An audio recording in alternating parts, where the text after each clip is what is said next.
लड़का है, ठीक है। अब एक लड़का हमने इसे लेटा दिया है और उसके ऊपर दो लड़के को बोला कि भैया तुम भी उसके ऊपर लेट जाओ। बात समझ गए कि नहीं। और एक बच्चा और लेटा है, उसके ऊपर मात्र एक ही लड़का लेटा हुआ है। तो हम पूछेंगे कि एकदम नीचे वाले से, बाबू ये बताओ किसके ऊपर ज्यादा दिक्कत है, कि कौन निकलना जल्दी चाहता है। तो जिसके ऊपर दो ठलदे हैं वो कहेगा भैया हमको जल्दी निकालो क्योंकि बड़ी समस्या, प्रेशर ऊपर से ज्यादा लगा रहा है। बात समझ रहे हैं कि नहीं आप। तो जहां पे गैसों की मोटाई बहुत ज्यादा होगी वो ज्यादा प्रेशर लगाएगा, इसका मतलब एटमॉस्फेरिक प्रेशर वहां पे ज्यादा होगा, और जहां पे वो कम होगा वहां पे एटमॉस्फेयर। आज के वीडियो में आप सभी से चर्चा करने वाले हैं वायुमंडल अर्थात एटमॉस्फेयर के बारे में। यह एटमॉस्फेयर क्या है, इसमें कौन कौन सी गैसेस पाई जाती हैं, कौन कौन सी गैसें भारी गैसों की कैटेगरी में आती हैं, कौन कौन सी हल्की गैसों की कैटेगरी में आती हैं, ऐसी कौन कौन सी अक्री गैसेस हैं अर्थात नोबल गैसेस हैं जो कि इस एटमॉस्फेयर में पाई जाती हैं, उसके बारे में चर्चा करेंगे। साथ ही साथ हम उन सभी लेयर्स को देखेंगे कि जो कि वायुमंडल में पाई जाती हैं, किसमें टेम्परेचर बढ़ रहा है, क्यों टेम्परेचर घट रहा है, इसके बारे में आप सभी से आज बात करने वाले हैं। ऑरोरा की घटना क्या होती है और यह किस लेयर से रिलेटेड है, इसके बारे में भी आप सभी को जानकारी आज हम प्रोवाइड करते हैं। यह टॉपिक बहुत ही इंटरेस्टिंग है, यहाँ से प्रीवियस ईयर्स में क्वेश्चन पूछे भी गए हैं और आगे के एग्जाम में पूछे जाने की संभावनाएं भी होती हैं। आज के वीडियो के माध्यम से आप इस एटमॉस्फेयर अर्थात वायुमंडल से जो भी क्वेश्चंस बन सकते हैं या फिर आप सभी के जो भी एग्जाम्स होंगे वहां से अगर इस टॉपिक से क्वेश्चन पूछा जाता है तो यह हमारी तरफ से 100% दिया जा रहा है, जिसमें कि संभावना यह है कि आप उन सारे ही क्वेश्चंस को बहुत ही आसानी तरीके से कर पाओगे। ऐसा हम इसलिए कह रहे हैं क्योंकि इस पूरे टॉपिक को पढ़ाने के बाद हम कुछ प्रीवियस ईयर्स क्वेश्चंस को भी आप सभी से डिस्कशन करेंगे, जिन क्वेश्चंस को आप बहुत ही आसानी से टैकल कर पाओगे। बहुत कॉम्प्लिसिटी इस चैप्टर में, इस टॉपिक में नहीं है, इसलिए हम ये कह सकते हैं कि एक बार अगर अच्छी तरीके से पढ़ लिया जाए तो बाकी के जो भी क्वेश्चंस यहाँ से आएंगे हम उसे बहुत तरीके से टैकल कर सकते हैं। तो आइए बिना किसी देरी के अब हम लोग समझते हैं कि यह वायुमंडल क्या होता है।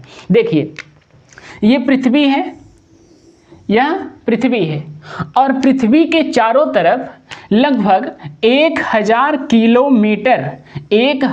किलोमीटर मोटी एक परत है। ध्यान से समझिएगा, ये देखिए ये क्या है, पृथ्वी है अर्थात अर्थ है, और इसके ऊपर चारों तरफ क्या है, इसके ऊपर चारों तरफ एक लेयर है, एक पूरी इतनी 1000 किलोमीटर की मोटी एक इतनी मोटी क्या है, लेयर है। लगभग इसकी मोटाई 1000 किलोमीटर है।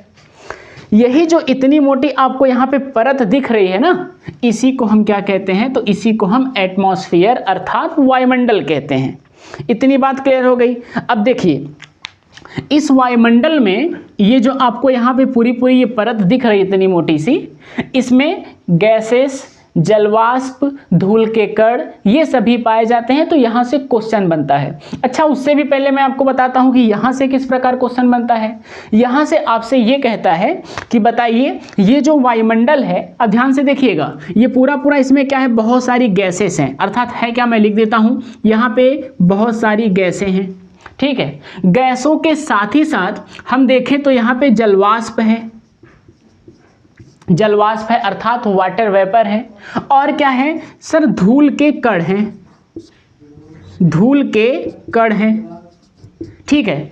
गैस है, जलवाष्प है, धूल के कण हैं, ये सभी क्या कर रहे हैं, पृथ्वी पे चारों तरफ से, इधर से इस साइड से, चारों तरफ से, पृथ्वी के चारों तरफ से ये पृथ्वी को क्या कर रहे हैं, चारों तरफ से फोर्स लगा रहे हैं। तो एक बार एक क्वेश्चन पूछा था कि बताइए एटमॉस्फेरिक जो ये लेयर्स हैं अर्थात वायुमंडल जो है, इसके द्वारा जो पृथ्वी के ऊपर प्रेशर लगाया जा रहा है उसे हम क्या कहते हैं, तो उसे दोस्त हम कहते हैं वायुमंडलीय दाब। क्या कहते हैं, वायुमंडलीय दाब, ठीक है, वायुमंडलीय दाब। अब वायुमंडलीय दाब कहाँ ज़्यादा हो सकता है, कहाँ कम हो सकता है, आप इस तरीके समझिए। जैसे देखिए हमारे पास क्या है कि 2-3 मान लो 5-6 लड़का है, ठीक है। अब एक लड़का हमने इसे लेटा दिया है और उसके ऊपर दो लड़के को बोला कि भैया तुम भी उसके ऊपर लेट जाओ। बात समझ गए कि नहीं। और एक बच्चा और लेटा है, उसके ऊपर मात्र एक ही लड़का लेटा हुआ है। तो हम पूछेंगे कि एकदम नीचे वाले से, बाबू ये बताओ किसके ऊपर ज़्यादा दिक्कत है, कि कौन निकलना जल्दी चाहता है। तो जिसके ऊपर दो ठलदे हैं वो कहेगा भैया हमको जल्दी निकालो क्योंकि बड़ी समस्या, प्रेशर ऊपर से ज़्यादा लगा रहा है। बात समझ रहे हैं कि नहीं आप? तो जहाँ पे गैसों की मोटाई बहुत ज़्यादा होगी वो ज़्यादा प्रेशर लगाएगा, इसका मतलब एटमॉस्फेरिक प्रेशर वहाँ पे ज़्यादा होगा, और जहाँ पे वो कम होगा वहाँ पे एटमॉस्फेरिक प्रेशर कम होगा। इस तरीके से आप इसको समझ सकते हैं। अच्छा, मतलब कि इन गैसों के द्वारा लगाया गया जो प्रेशर है पृथ्वी के ऊपर उसे हम वायुमंडलीय दाब कहते हैं, इस बात को भी एटमॉस्फेरिक प्रेशर कहते हैं। इस बात को भी आप लोग याद रखिएगा। अगला जो यहाँ से क्वेश्चन पूछता है वो ये कहता है कि ये भाई वायुमंडल है, तो ये वायुमंडल पृथ्वी की तरफ अट्रैक्ट क्यों है, ये भाग क्यों नहीं जाता? तो आप ये बताइएगा, यह गुरुत्वाकर्षण बल के कारण ऐसा है। क्या है? गुरुत्वाकर्षण बल के कारण। गुरुत्वाकर्षण बल के कारण पृथ्वी के पास वायुमंडल है, और पृथ्वी के पास अगर गुरुत्वाकर्षण बल खत्म हो जाए तो सब भाग जाएंगे। अब कुछ लोग सोच रहे होंगे सर गुरुत्वाकर्षण बल क्या होता है, हमको तो पता ही नहीं है, अर्थात ग्रेविटेशनल फोर्स क्या होता है उसके बारे में उन्हें बिल्कुल भी जानकारी नहीं है। आप इधर देखिए, जैसे हमारे पास ये मार्कर है, अब ये इस मार्कर को अगर मैं छोड़ दूं ना तो धड़ाक से नीचे चल जाएगा। अब आप जरा ये विचार करिए कि ये मार्कर नीचे ही क्यों गया, ऊपर क्यों नहीं गया? तो इसका मतलब यह है कि नीचे से इसे कोई जो है अच्छी तरीके से खींच रहा है, फोर्स लगा रहा है। तो जो फोर्स इस मार्कर को नीचे की तरफ खींच लिया ना उसी को हम क्या कहते हैं? ग्रेविटेशनल फोर्स कहते हैं।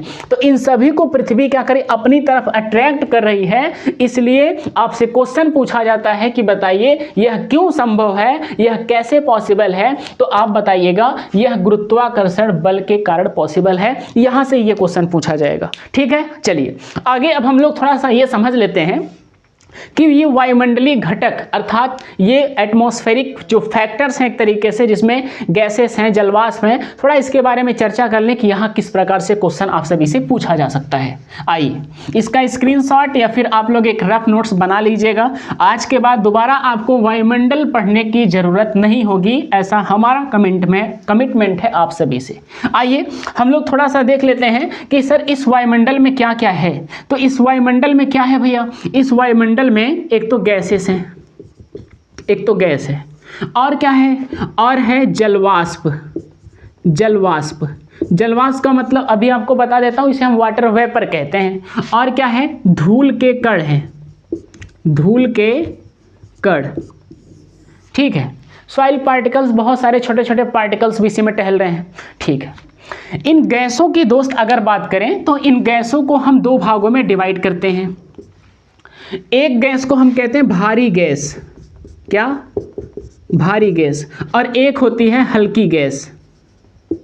हल्की गैस। एक होता है भारी गैस, एक होता है हल्की गैस। इन भारी गैस में अगर बात किया जाए तो चार गैसों का नाम आपको याद रखना है। कौन कौन सी? एक तो है नाइट्रोजन, एक है नाइट्रोजन, फिर क्या है? ऑक्सीजन, इसके बाद होता है आर्गन, और है फिर इसके बाद carbon dioxide. Carbon dioxide, carbon dioxide. जरा कैमरामैन देखिए ये रेड वाला दिख रहा है कि नहीं? ओके, ठीक है।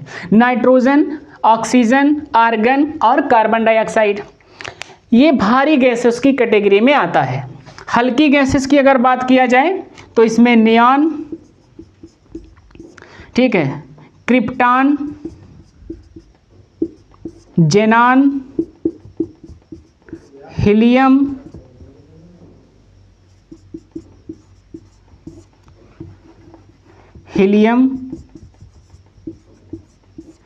और इसके बाद इसी में आ जाता है आपका हाइड्रोजन। ठीक है, तो nitrogen, oxygen, argon, carbon dioxide, neon, krypton, xenon, helium और इसके बाद आपका ये हाइड्रोजन, इसे हम He कहते हैं, ये हीलियम हो गया। ये सारी की सारी गैसेस इस कैटेगरी में आती हैं, जिसमें हमने दो कैटेगरी में इसे डिवाइड किया, एक तो भारी गैस, दूसरा हल्की गैस। याद रखिएगा, आपसे डायरेक्ट ऐसे क्वेश्चन पूछता है कि बताइए निम्न में से कौन सा भारी गैस है या फिर निम्न में से कौन सा हल्की गैस है, तो आप इन्हें याद रखिएगा। अब एक बात अगर थोड़ा थोड़ा आपको याद हो रहा होगा तो आपको कुछ समझ में आ रहा होगा, सर नियॉन, क्रिप्टॉन, जेनॉन और इधर आपने आर्गन लिखा है, ये तो नोबेल गैसेस हैं। नोबेल गैस के बारे में जिसे जानकारी नहीं है उसे मैं थोड़ा सा दे देता हूँ। ये एक ऐसी गैसेस हैं जिनसे कोई मतलब नहीं है, इन्हें कंपाउंड कुछ भी नहीं बनाना है। इनका क्या मतलब है सर? इसका मतलब ये है कि जैसे हम लोगों के यहाँ गांव में या फिर शहरों में कुछ व्यक्ति ऐसे होते हैं ना जिनको घर द्वार आस पड़ोस से कोनो मतलब नहीं होता, चुप मार के बैठे रहते हैं, जहाँ बोल दोगे चल जाएंगे, जहाँ से बोलोगे वहाँ से चल आएंगे, उतना उनका काम होता है। मतलब पूरी तरीके से जिसे हम लोग सामाजिक व्यक्तियों को कहते हैं न्यूट्रलाइज हो गया ये। उसी तरीके से सब न्यूट्रल गैसेस हैं, इनसे किसी से कोई मतलब नहीं, इनका रिएक्शन वक्शन बिल्कुल भी नहीं होगा। ठीक, ऐसा इसलिए होता है क्योंकि इनका जो अष्टक होता है अर्थात इनके जो कोष होते हैं पूरी तरीके से भरे होते हैं। तो यहाँ का ये टॉपिक नहीं, किसी और दिन आपसे हम चर्चा इसके बारे में करेंगे। फिलहाल के लिए आप याद रखिएगा, neon, krypton, xenon, helium, hydrogen ये सभी हल्की गैसेस हैं, और nitrogen, oxygen, argon, carbon dioxide ये सभी भारी गैसेस की कैटेगरी में आती हैं। यहाँ से एक क्वेश्चन आपसे ये पूछा जाता है कि बताइए नाइट्रोजन का परसेंटेज, तो नाइट्रोजन का परसेंटेज 78%, 78.8% या फिर 79% अप्रॉक्स करके भी लिखता है, लेकिन आप लोग ऐसे याद रखिएगा 78%। ऑक्सीजन 21%, आर्गन 0.93% और कार्बन डाइऑक्साइड 0.034% या फिर हम लोग इसी को क्या कहते हैं 0.04%।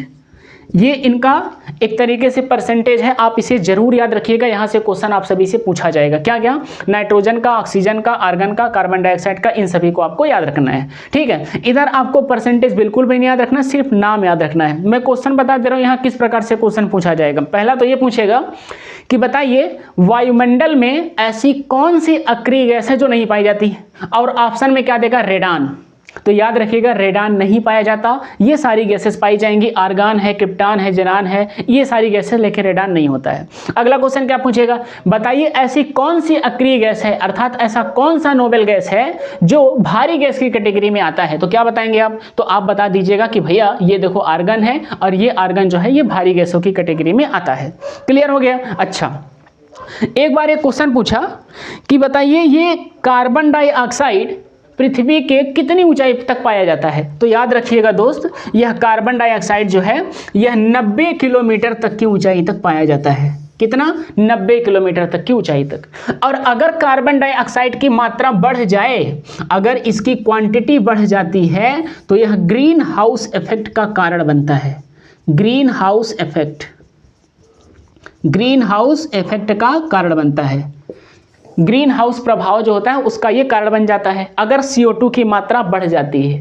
CO2 क्या है, ये देखिए हम सांस ले रहे हैं ना, तो ले रहे हैं तो ऑक्सीजन और छोड़ेंगे ना, तो उसमें क्या निकलेगा, carbon dioxide and other gases निकलती हैं, जिनमें ज़्यादातर कार्बन डाइऑक्साइड का रेशियो होता है। ठीक है, वो जाकर के पूरी तरीके से एटमॉस्फेयर में फैलता है, और ये हमारा लेना देना, पेड़ पौधों से कार्बन ऑक्सीजन लेना और हमें फिर उनको CO2 प्रोवाइड करना, ये सब चलता रहता है, तो चीज़ें बैलेंस रहती हैं, नहीं तो काम गड़बड़ हो जाएगा। ग्रीन हाउस गैस का मतलब क्या होता है कि जब इनकी क्वान्टिटी बढ़ जाती है तो ये जो पृथ्वी एक तरीके से हीट हो रही है तो वो रिफ्लेक्ट होकर के फिर से जाती है, लेकिन ये लोग रोक देते हैं, और रोक देगा तो कहीं पे तापमान जो है बैग बढ़ जाता है। बात समझ रहे हो कि नहीं। ठीक है, चलिए अभी उसके बारे में हम थोड़ा सा डिस्कशन करेंगे, लेकिन फिलहाल के लिए आप अभी इतना ये समझिए कि 90 किलोमीटर तक ये पाया जाता है, और अगर ये बढ़ जाता है तो ग्रीन हाउस इफेक्ट कभी दूसरे वीडियो में डिटेल आपको हम समझा देंगे। ठीक है।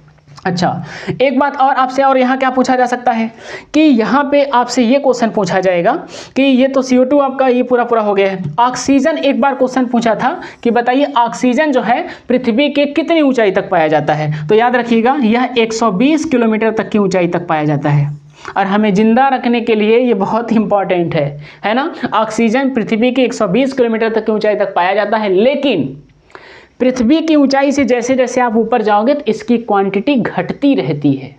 इसका मतलब ये है कि जितनी आसानी तरीके से हम यहाँ पे ब्रीदिंग कर रहे हैं, उतना आसानी तरीके से हम अगर 2000-4000 मीटर की ऊंचाई पे जाते हैं तो वहाँ पे उतनी आसानी से हम ब्रीदिंग नहीं कर पाएंगे। ठीक है, तो 120 किलोमीटर तक तो पाया जाता है, लेकिन क्वांटिटी धीरे धीरे इसकी घटती रहती है। यहाँ से इतने ही क्वेश्चन आप सभी से पूछे जाएंगे। बाकी आप लोगों को पता होगा कि हीलियम जो है देखोगे ना तो बैलून वैलून मेला वाला में मिलता है, तो भर कर देता है तो बड़ा ऊपर भागता रहता है, तो हल्का होता है तो ऊपर भागता रहता है, बाकी गैस उसको नहीं भरता वो। ठीक है, और वायुयान के जो टायर होते हैं उसमें भी ये इस हीलियम को भरते हैं, क्योंकि ये न्यूट्रल गैस है और ये रिएक्शन करने का चांस इसका बहुत ही कम होता है, इसलिए ये सारी चीज़ें फिलिंग होती हैं। तो आप इसका स्क्रीनशॉट ले लो, यहाँ से क्वेश्चन आप सभी से पूछा जाएगा। चलिए अगले क्वेश्चन की बात करते हैं। यहाँ से ये जो जलवाष्प है, तो जलवाष्प का मतलब ये होता है कि जैसे देखो अभी ठंडी आ रही है, तो ठंडी में देखोगे ना तो ऐसे मुँह से करोगे तो देखोगे तो निकलेगा जैसे लगता है अंदर से धुआं निकल रहा है, वो जलवाष्प है। क्या है? जलवाष्प। इस पूरे रूम में क्या है?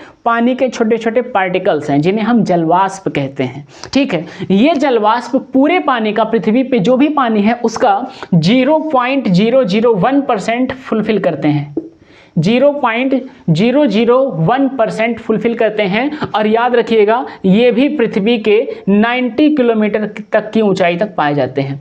पृथ्वी पे 90 किलोमीटर तक की ऊंचाई तक ये भी पाए जाते हैं जलवाष्प है ये। ठीक है, चलिए यही जलवाष्प जो होते हैं आगे चल करके बादल,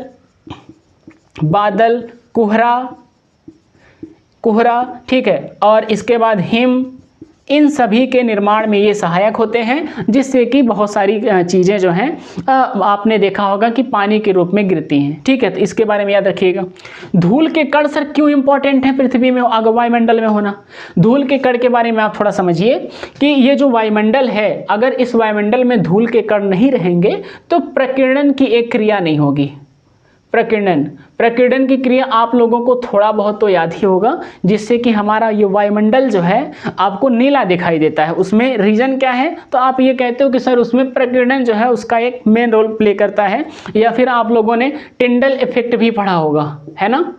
टिंडल इफेक्ट, टिंडल प्रभाव, टिंडल इफेक्ट। और ये प्रकीर्णन जो है ये टोटली एक तरीके से इंडिकेट करता है धूल के कणों पे। तो धूल के कण नहीं रहेंगे तो ये समस्या हो जाती है। चलिए, तो ये रहा वायुमंडल, और वायुमंडल में ये सब क्या क्या पाया जाता है ये सब हमने आपको बता दिया। स्क्रीनशॉट ले लो, फिर हम लोग आगे बढ़ते हैं। स्क्रीनशॉट लो फटाफट भैया लोग, हो गया। चलिए अब हम लोग थोड़ा ये देख लें कि सर इस वायुमंडल में कितनी परतें पाई जाती हैं और यहाँ से किस प्रकार क्वेश्चन। आइए तो अब हम लोग देखते हैं कि ये देखिए पृथ्वी है, और पृथ्वी के ऊपर आप देखेंगे तो क्षोभ मंडल, संताप मंडल, मध्य मंडल, आयन मंडल, बहिर्मंडल, इस तरीके से पृथ्वी के ऊपर कुल 5 लेयर हैं। ठीक है, तो इन 5 लेयर से आपसे इस प्रकार क्वेश्चन पूछेगा कि बताइए ऊपर से नीचे का क्रम क्या है या फिर नीचे से ऊपर का क्रम क्या है। इस तरीके से क्वेश्चन पूछे गए और पूछे भी जाने की संभावनाएं हो सकती हैं। आइए अगली बात क्या है कि इन अलग अलग लेयर की अलग अलग अपनी अपनी मोटाई है, तो इस मोटाई के बारे में थोड़ा सा आप लोग ध्यान में रखिएगा। क्या? यहां पे देखिए 0 से लगा करके 13 किलोमीटर के बीच में, 0 से लगा के 13 किलोमीटर के बीच में ट्रोपोस्फियर होता है, और इसके बाद 13 से लगा करके 50 किलोमीटर के बीच में जो है स्ट्रेटोस्फियर होता है, और यहाँ 50 से लगा के 80 में आप जाओगे 80 किलोमीटर, तो ये आपका हो जाता है कौन सा? मेसोस्फियर। मेसोस्फियर के बाद क्या होता है? आयनोस्फियर। तो आयनोस्फियर जो होता है ये 640 किलोमीटर होता है, 640। और आयनोस्फियर के ऊपर आप जाओगे तो ये एक्सोस्फियर होता है जो कि 1000 किलोमीटर तक होता है। कुछ बुक्स में आपको ये डेटा अलग मिल सकता है, तो आप इसके लिए जो है बहुत ज़्यादा इस पर रिसर्च करने की ज़रूरत नहीं है। एक एथेंटिक डेटा हम आपके सामने लेके आए हैं, जो कि यहाँ पे कुछ एनसीईआरटी के द्वारा है, कुछ अदर बुक्स के द्वारा है। एनसीईआरटी ने एक थोड़ा सा इसमें चेंजेस ये किया है कि वो 50 से 80 किलोमीटर का जो यहाँ पे ये रेंज है वो उसको 400 भी दिखाई है, वह उसको 400 किलोमीटर भी दिखा दी है। ठीक है, तो ये भी बात आप याद रखिएगा, हालांकि ये कभी आपसे पूछा नहीं जाएगा, ऐसी जानकारी के लिए हमने आपको बता दिया है। अगली बात आपसे यहाँ से क्या पूछता है? अगली जानकारी आपसे ये कहेगा कि बताइए किस लेयर में तापमान बढ़ता घटता है, इसके बारे में क्वेश्चन पूछेगा। तो इसके बारे में थोड़ा सा याद रखिएगा। देखिए यहाँ पे क्या होता है, इस तरीके से एरो में बना दे रहा हूँ।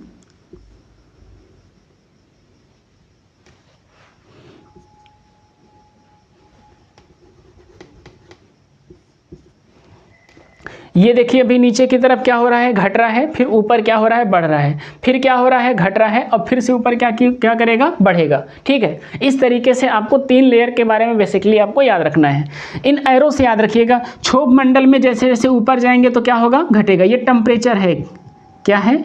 टेम्परेचर है। तो नीचे जाने पे क्या होता, मतलब ऊपर जाओगे तो घटेगा। फिर समताप मंडल में ऊपर जाने पे क्या होता है? बढ़ता है। फिर मध्य मंडल में क्या होता है? घटता है। फिर ऊपर जाओगे तो क्या होगा? बढ़ेगा। इस तरीके से आप इसे अपने दिमाग में बैठा लीजिए। याद कैसे करना है? आप इससे थोड़ा सा याद रखिएगा कि ये वाला आपको पास पास में लेना है, ऐसे अपने दिमाग में एक फिगर बना लीजिएगा कि हमें एरो को क्या करना है, अप एंड डाउन, इसका जो मूवमेंट है एक तरीके से एरो का, उसे अप एंड डाउन रखना, मतलब कि ऊपर और नीचे रखना है। तो यहाँ से आपको ये दिमाग में बैठ जाएगा, हाँ यार ऐसे नीचे करके वो आएगा, तो मतलब ट्रोपोस्फियर में क्या होगा, जैसे जैसे नीचे जाएंगे तो तापमान में क्या होगा, एक तरीके से गिरावट हो जाएगी। ठीक है, ये बात आप अच्छी तरीके से याद रखिएगा। अच्छा, ये बात तो यहाँ से क्लियर हो गई, लेकिन सर आप मुझे ये बताइए कि ऐसा होता क्यों है, हम ऊपर जाएंगे तो तापमान घटता क्यों है, ये बात हमें बिल्कुल नहीं समझ में आ रही है। हम आपको समझा देते हैं। देखिए, अभी जब हम पृथ्वी पे रहते हैं तो सन की लाइट हमारे ऊपर भी पड़ती है, साथ ही साथ बहुत सारी वस्तुओं पे पड़ती है। ये हर बॉडी क्या करती है, उस सनलाइट को एब्जॉर्ब करती है और कुछ समय के बाद वो लाइट को एमिट करती है, अर्थात उसकी एनर्जी को बाहर निकालती है। बात समझ रहे हैं कि नहीं आप? जैसे देखिए, हम बढ़िया तरीके से कौड़ा कहीं जल रहा है, अभी ठंडी आ भी गई है, अब बढ़िया तरीके से हाथ हमने सेक लिया है। अब आप क्या सोच रहे हो, आप अब एब्जॉर्ब कर लियो तो इसे एमिट नहीं करोगे। आप जैसे थोड़ा सा दूर जाओगे ठंडे वातावरण में, आप देखोगे कि आपकी बॉडी फिर से कूल हो जाएगी। इसका मतलब क्या है? इसका मतलब यही है कि हमारे अंदर जो गर्माहट वहाँ से ले रहे हैं तो फिर से निकल के चल गया। यही तो हो रहा है। इसका मतलब है कि बहुत सारी वस्तुएं हैं, उन सभी जो है प्रकाश के लाइट को एब्जॉर्ब की हैं और एक समय आएगा कि फिर इमिट भी कर देंगी। तो यहाँ नीचे रहोगे तो देखो हम भी इमिट करेंगे, घर वो इमिट करेगा, गइयो इमिट करेगा, भैंसों इमिट करेंगे, सब इमिट करेंगे। तो जब बाहर निकालेंगे तो यहाँ का तापमान, सरफेस का तापमान काफ़ी ज़्यादा हो जाएगा।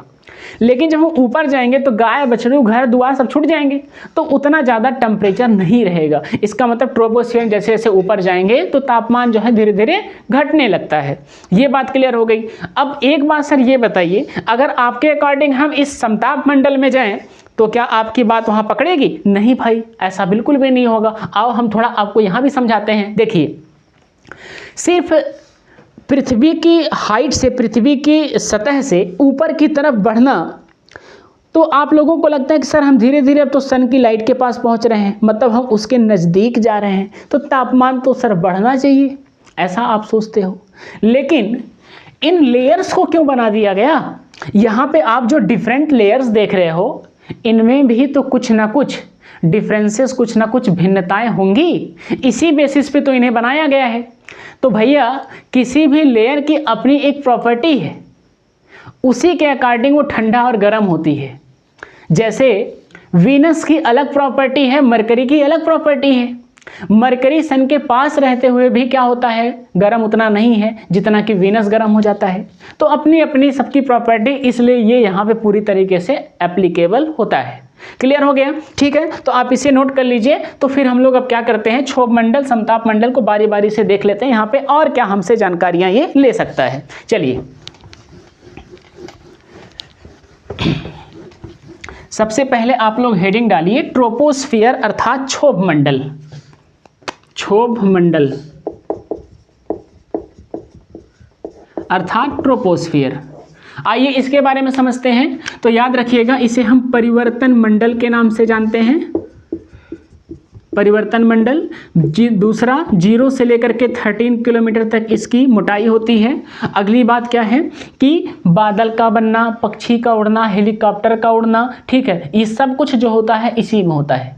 बात समझ रहे हैं कि नहीं आप? ठीक, याद रखिएगा, हेलीकॉप्टर इसी में उड़ेगा, ठीक है, जबकि एरोप्लेन समताप मंडल में जाएगा।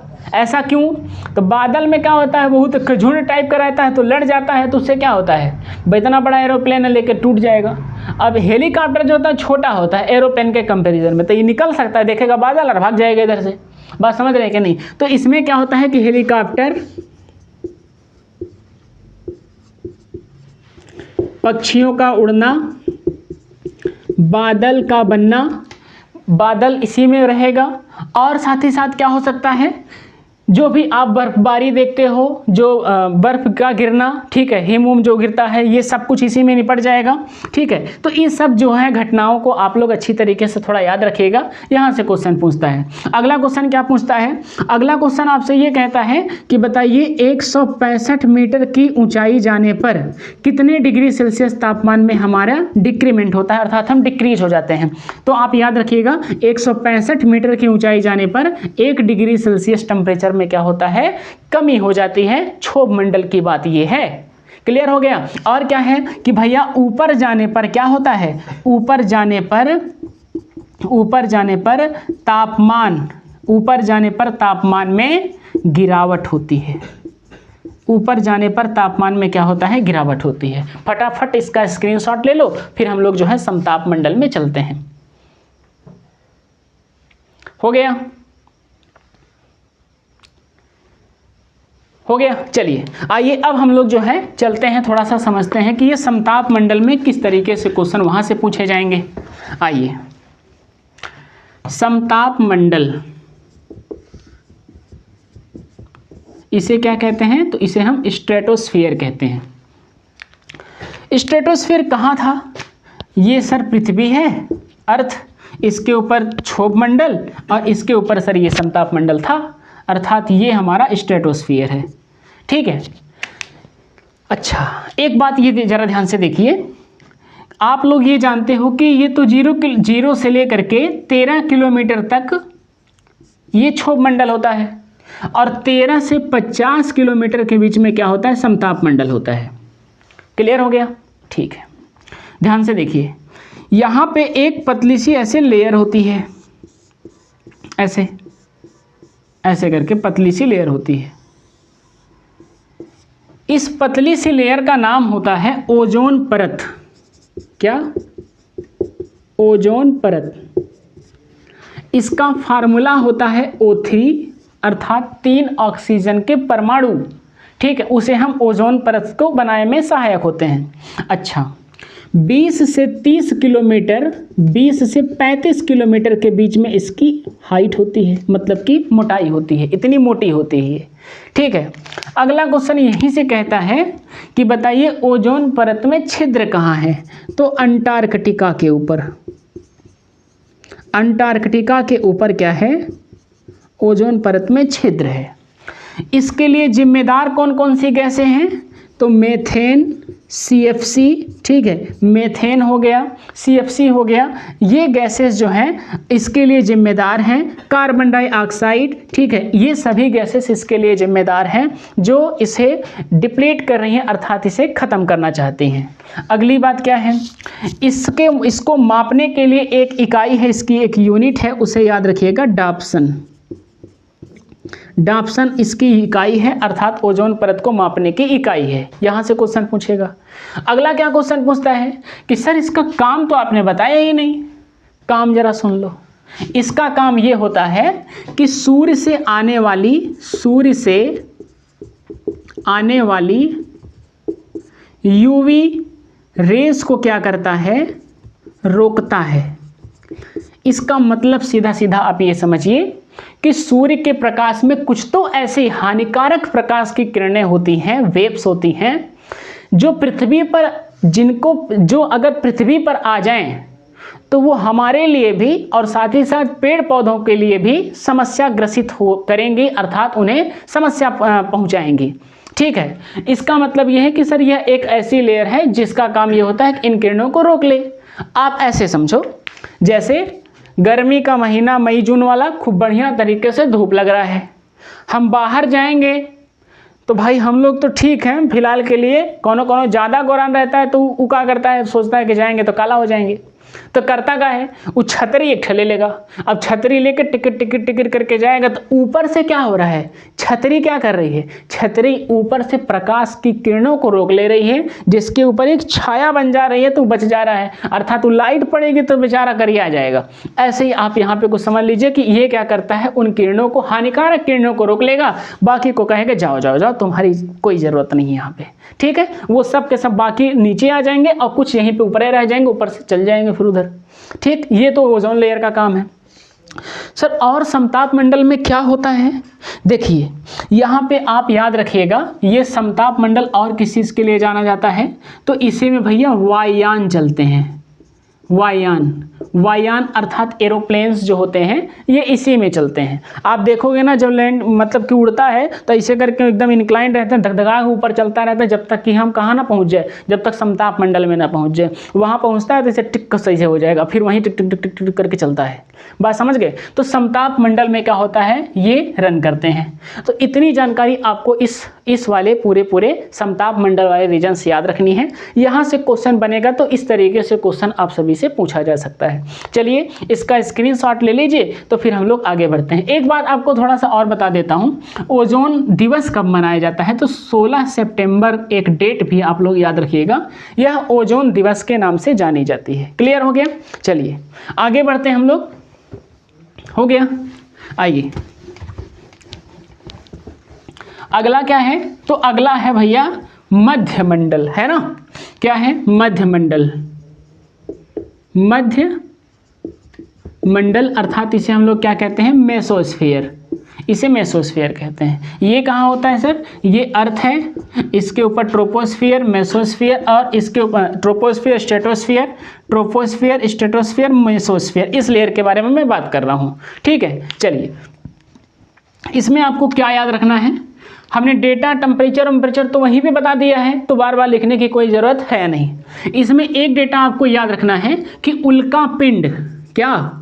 उल्का पिंड, उल्का पिंड जो होते हैं वह पूरी तरीके से बर्न हो जाते हैं और नष्ट हो जाएंगे। कहाँ पे? इसी वाली लेयर में। उल्का पिंडों का विनाश पूरी तरीके से कहाँ हो जाता है? मेसोस्फीयर में हो जाता है, मध्यमंडल में हो जाता है। अब आप ये सोच रहे सर उल्का पिंड है क्या? देखिए, आप जब सौरमंडल वाला चैप्टर पढ़ते हो तो उसमें मार्स और जुपिटर के बीच में एक एस्टेरॉइड की बेल्ट होती है, बड़े बड़े उल्का पिंड्स होते हैं। वहाँ पर मार्स और मून के द्वारा क्या किया जाता है? उनको अपनी तरफ अट्रैक्ट किया जाता है। तो मून तो अट्रैक्ट करने के बाद जब आगे चला जाता है तो अब वो सब बेचारे पीछे चलाते हैं। बात समझ रहे हैं कि नहीं आप? अब जब वो पीछे चला आएगा तो क्या होता है कि वो पृथ्वी के इस एटमॉस्फेयर में एंट्री मारता है। अब जब एंट्री मारेगा तो इतना दूर से आ रहा है तो घर्षण बल काम करेगा, घर घर घर करके एकदम ऐसे मतलब रगड़ेगा उसको, तो रगड़ेगा तो बर्न हो जाता है। बात समझ रहे? जलने लगता है। तो कुछ लोग क्या करते हैं, तो ऐसे चुनियार की तरह रात में देखता रहता है, तो वो देखो अच्छा जलते हुए आ रहा है, तो कहता है टूटता हुआ तारा है, मांग लो जो तुमको मांगना है। टूटता हुआ कहाँ तारा है? वो तो उल्का पिंड है। बात समझ गए? ठीक है, वो नीचे की तरफ इस तरीके से आता तो उसे लोग देख लेते हैं। ठीक, अच्छा, तो वो आ करके अब देखो आ रहा है तो भाई कहाँ कहाँ पे कौन कौन से एक्सोस्फीयर को क्रॉस कर गया, आयनोस्फीयर को क्रॉस कर गया, तो कहाँ पे पूरी तरीके से खत्म होगा? तो मेसोस्फीयर में खत्म होगा। कभी कभी बहुत बड़ा सा ऊपर से आता है और इसमें भी खत्म नहीं होता तो धड़ाक सा करके कहाँ पे गिर जाता है? अर्थ पे गिर जाता है, और अर्थ पे ऐसे होल बना देगा, अर्थ पे ऐसे होल बना देगा। बात समझ रहे हैं कि नहीं आप? और यहाँ एक झील बन जाएगा। ठीक है, तो इसके लिए जाना जाता है उल्का पिंड। आप याद रखिएगा, पूरी तरीके से इसमें बर्निंग होने का प्रोसेस इसमें चलता है। तापमान के बारे में मैंने आपको बताया था, यहाँ पे डिक्रीज करते हैं, यहाँ पे इंक्रीज करते हैं, फिर से यहाँ पे हम लोग क्या करते हैं? डिक्रीज करेंगे। ठीक है, तो इसका मतलब है कि तापमान में क्या होता है? गिरावट होगी। जैसे जैसे हम ऊपर की तरफ बढ़ेंगे तापमान में गिरावट होगी, है ना? और क्या बताया? तो और अगर मन करे तो याद रखना, 0 से लेकर के कितना होता है इधर 13 से 50, 50 से लगा करके आप चले जाओ सीधा सीधा 80 तक। 50 किलोमीटर से 80 किलोमीटर क्या होता है? इसकी मोटाई होती है। कभी नहीं पूछेगा, इसको याद भी मत रखिएगा। ठीक, क्लियर हो गया? तो मध्यमंडल से इतने क्वेश्चन आप सभी से पूछे जा सकते हैं, अर्थात मेसोस्फीयर से इतने क्वेश्चन आपसे पूछे जाएंगे। आइए नेक्स्ट हम लोग बात करते हैं आयनोस्फीयर की। आयनोस्फीयर में देखिए जरा क्या होता है। आयन मंडल लिखता हूं हिंदी में, आयन मंडल अर्थात आयनोस्फीयर। आयन मंडल अर्थात आयनोस्फीयर के बारे में जरा ध्यान से समझिए। ये कौन सा मंडल है? ये पृथ्वी है, 1 2 3, और ये चौथा मंडल हो गया। ट्रोपोस्फियर, स्ट्रेटोस्फियर, मेसोस्फियर, और इधर क्या होता है आपका? आयनोस्फीयर होता है। तो हम इस वाले मंडल के बारे में बात आप सभी से कर रहे हैं। ठीक है, इसमें आपको बेसिकली क्या क्या याद रखना है? गैसेस जो होती हैं, जो गैस होती हैं वो आयंस के फॉर्म में होती हैं, आयंस के रूप में। अरोरा की घटना के लिए यही जाना जाता है। अरोरा की घटना के लिए जाना जाता है। अब कुछ लोग सोच रहे हैं सर दोनों पॉइंट समझ में नहीं आया है। गैस आयन के रूप का मतलब ये है कि जैसे देखिए ये हमारे पास एक सोडियम, मान लो हमने एक मेटल ले लिया, इसका आयनिक रूप क्या होता है? Na+। ठीक है। तो ऐसे ही बहुत सारी इसमें गैसेस होती हैं, ठीक है, इसमें गैसेस होती हैं जो कि इस फॉर्म में जैसे पॉजिटिव या फिर नेगेटिव के फॉर्म में रहती हैं। बात समझ रहे हैं कि नहीं आप? इसके बारे में हम आपको बताना चाहते हैं। अगला बात क्या पे लिखा है कि अरोरा की घटना के लिए ये जाना जाता है। अरोरा की घटना का मतलब क्या, इसका क्या तात्पर्य है? देखिए, सूर्य से बहुत सारी गैसेस और पवनें चलती हैं जो इस पृथ्वी के इस विद्युत यहाँ पे एक तरंगे होती हैं, दोनों से मिलती है, घर्षण करती हैं और यहाँ पे कुछ रीजन में चमकता है, मतलब एक पूरा चमकीला रीजन हो जाता है। इसी वाले रीजन में होता है, जैसे कुछ भाग इसमें थोड़ा सा चमकीला वाला रीजन हो जाएगा ऐसे, इस तरीके से। तो इसी को हम लोग अरोरा की घटना कहते हैं। तो ये अरोरा की घटना के लिए भी जाना जाता है। इतनी बात याद हो जाएगी, ठीक है। और क्या होता है? और ये होता है कि हमारी जो सैटेलाइट्स होती हैं, ठीक है, हमारी जो भी सैटेलाइट्स होंगी हम लोग क्या करेंगे, उसको इसमें लॉन्च कर देंगे, ठीक है। तो ये सैटेलाइट्स के लिए भी जाना जाता है, ठीक है, अर्थात उपग्रह जो होते हैं, उपग्रह, इन उपग्रहों को हम लोग क्या करते हैं, इसी में लॉन्च कर देते हैं। चल बेटा तू इधर ही रह, आयनोस्फीयर में। बात समझ रहे हैं कि नहीं आप? ठीक। तो उपग्रहों, हमारे जितने भी संचार वाले उपग्रह, जो भी उपग्रह होते हैं, उनको हम लोग इस वाले में लॉन्च कर देंगे और यहीं पे वो सब रहते हैं। तो उपग्रह के लिए जाना जाता है, अरोरा की घटना के लिए जाना जाता है, और गैसेज इसमें आयंस के रूप में होती हैं, इस बात के लिए भी जाना जाता है। टेम्परेचर के बारे में मैंने आपको बता रखा है, ठीक। इतनी बात इसमें याद रखिएगा। इसके बाद क्या होता है? तो इसके बाद है आपका बहिर्मंडल। बहिर्मंडल में एक्सोस्फीयर, बस एक बात याद रखनी है, हाइड्रोजन और हीलियम जो होता है यह द्रव के फॉर्म में होता है। इसका मतलब है कि तापमान वहाँ भी बहुत कम होगा। हल्की है, एकदम ऊपर जाएगी, वहाँ तापमान कम हुआ, पता चली कि बेचारी गैस थी तो लिक्विड फॉर्म में कन्वर्ट हो गई। तो हाइड्रोजन और हीलियम का अगर द्रवित रूप आपसे पूछे कि ये कहाँ पे होता है, तो आप याद रखिएगा यह जो है बहिर्मंडल वाले में होता है, ठीक है। इतनी बात याद हो जाएगी। अच्छा, एक बात और याद रखिएगा कि एक होता है कर्मन लाइन। क्या होता है? Karman line. कभी कभी क्वेश्चन यहाँ से पूछता है। देखिए, ये पृथ्वी है, ये पृथ्वी है, ठीक है, और पृथ्वी के ऊपर आप 100 किलोमीटर, 100 किलोमीटर, कितना? 100 किलोमीटर, 100 किलोमीटर की अगर ऊंचाई पे आप जाकर के किसी चीज़ को फेंक दो। अब सर 100 किलोमीटर, अरे 100 किलोमीटर का मतलब क्या? 80 किलोमीटर तक तो हमारा क्या है, 50 से 80 के बीच में क्या था?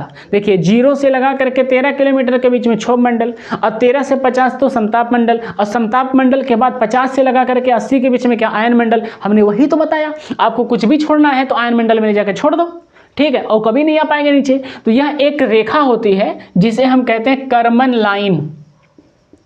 क्या? Karman line. 100 किलोमीटर के ऊपर, ये 100 किलोमीटर की ऊंचाई पर ये होती है, और इसके ऊपर ले जाकर अगर हम किसी को छोड़ देना तो भैया क्या होगा, ये नीचे में ही नहीं आ पाएगा। जैसे अब मान लो कोनो लड़का बहुत ज़्यादा गलती कर रहा है, हाँ, मान नहीं रहा है कहना, तो मम्मी पापा को बता दो ऊपर एक तो कर्मन लाइन है, ले चलेंगे तुमको वहीं छोड़ देंगे, तुम नीचे नहीं आ पाओगे। बात समझ गए?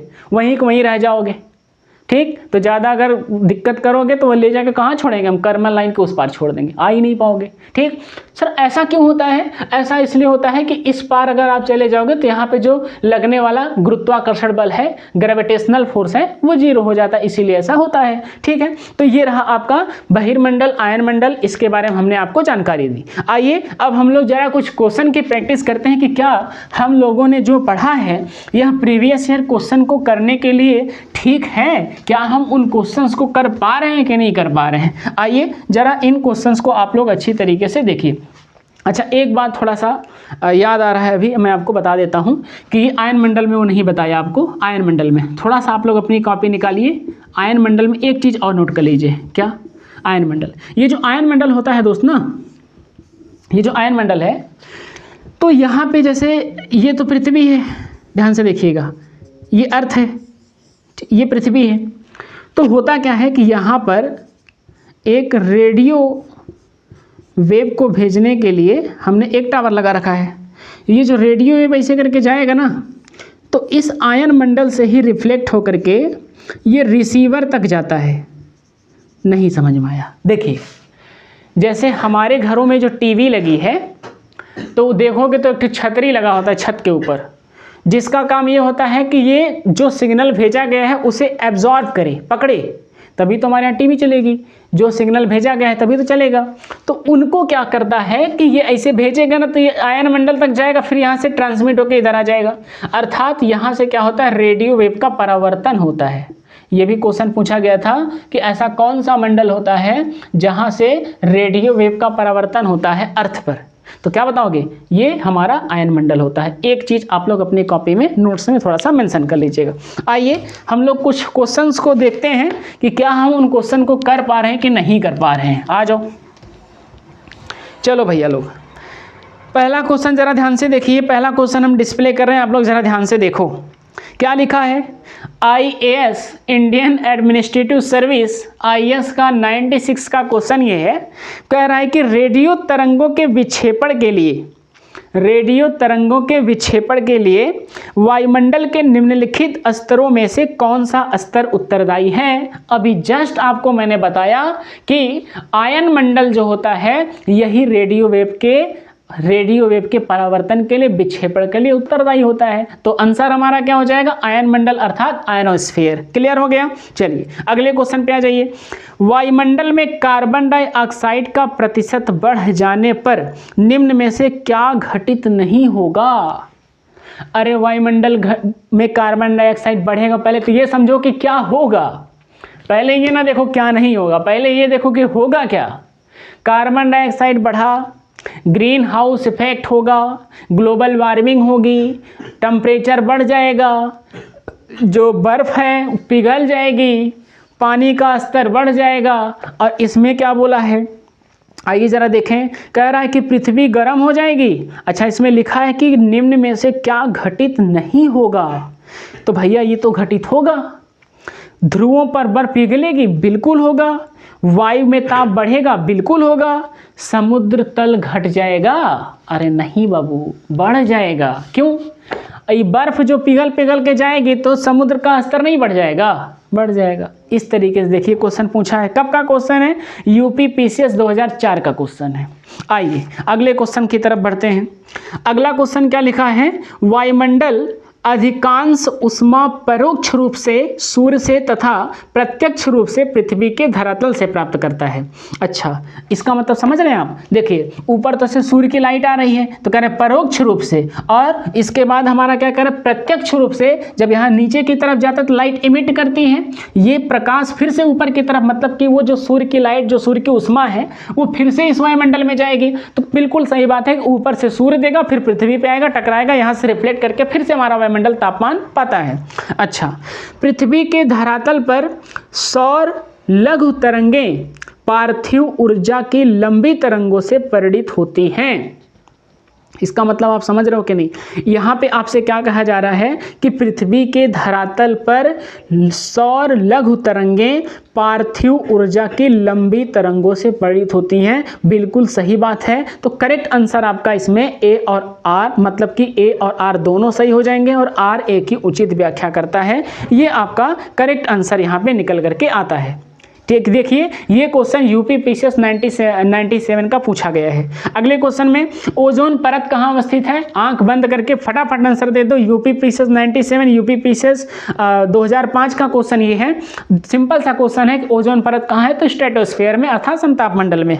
अगला क्वेश्चन सुनिए, वायुमंडल में ओजोन परत अब सुनिए, वर्षा करती है ना बाबा, ना प्रदूषण, ना परावैंगनिक किरण से पृथ्वी पर जीवन की रक्षा। यस, UPPCS 97 का क्वेश्चन देखिए इस तरीके से क्वेश्चन आया है। चलिए अगले क्वेश्चन में, वायुमंडल की आपेक्षिक आर्द्रता मापी जाती है।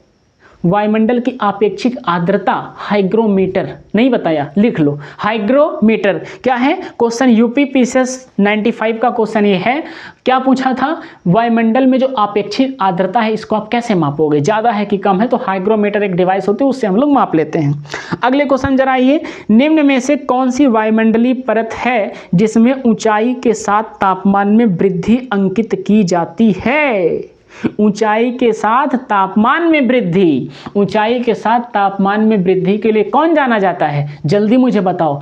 तो स्ट्रेटोस्फीयर अगर ऑप्शन में होगा तो सही बात निकल जाएगी। क्या होगा? स्ट्रेटोस्फीयर। देखो लिखा है, स्ट्रेटोस्फीयर का मतलब क्या हो जाता है? समताप मंडल। ठीक है, ये बात हम लोगों को समझ में आ गई। अगला क्वेश्चन आइए, निम्नलिखित में से कौन से वायुमंडल के स्तरों एवं उनके अभिलक्षणों को सुमेलित करता है? यहाँ क्षोभ मंडल मौसम संबंधी घटनाएं हैं, बिल्कुल सही बात है। आपने देखा था कि बादल, हेलीकॉप्टर का चलना, पक्षियों का उड़ना, वर्षा का होना, ये सारी घटनाएं इसी में होती हैं। समताप मंडल ओजोन परत इसी में है, बिल्कुल सही बात है। आयन मंडल पृथ्वी की सतह की ओर परिवर्तित रेडियो तरंगे, यस करेक्ट बात, याद आया, हाँ वही परिवर्तन, ठीक है। अगला सुनो, आयन मंडल ध्रुव ज्योति के लिए, यस भाई सही बात है, अरोरा की घटना ध्रुव ज्योति के लिए जाना जाता है।